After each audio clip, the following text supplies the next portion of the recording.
one of us is an astronaut, and our spaceship is planet Earth.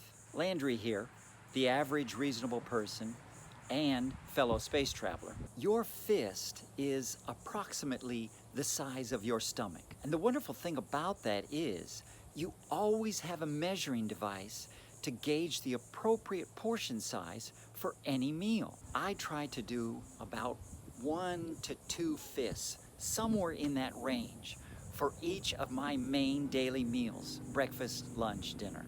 Balance your intake of fresh fruits, fresh vegetables, meats and fish, if you're a meat eater. And as much as possible, reduce the amount of processed foods that you put into your body. By processed, I mean read the ingredients on the label.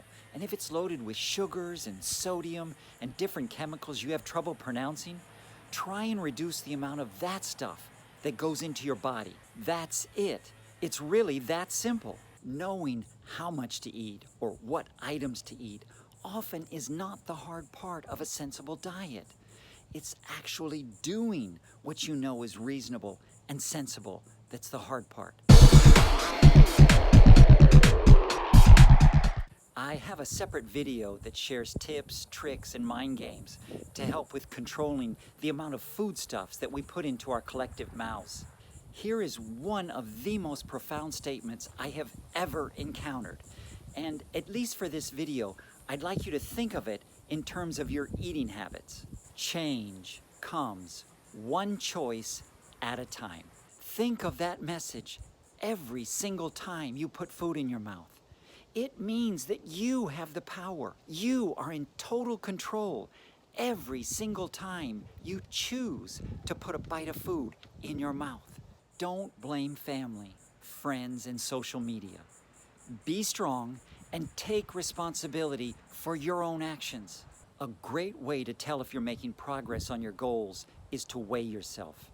I recommend you weigh yourself multiple times a day, as many times as it takes to get a handle on your eating habits. I want you to see the cause and effect. When you put more food in your body, your weight increases. And I want you to see that on a scale all day long. I contend that the only proper way to weigh yourself is when you are totally naked. When you weigh in naked and your weight is not what you were hoping for, you cannot use the excuse, "Oh, well, it's probably the clothes I'm wearing." Don't allow any opportunities to deceive or cheat yourself. People come in different shapes and sizes, and we have different levels of activity. And even though our bodies function similarly, we don't all function exactly alike. My point is this: you need to be aware of your own body, aware enough to know what adjustments to make to suit your lifestyle and still meet your health and fitness goals. Thanks for watching Landry, the Average Reasonable Person.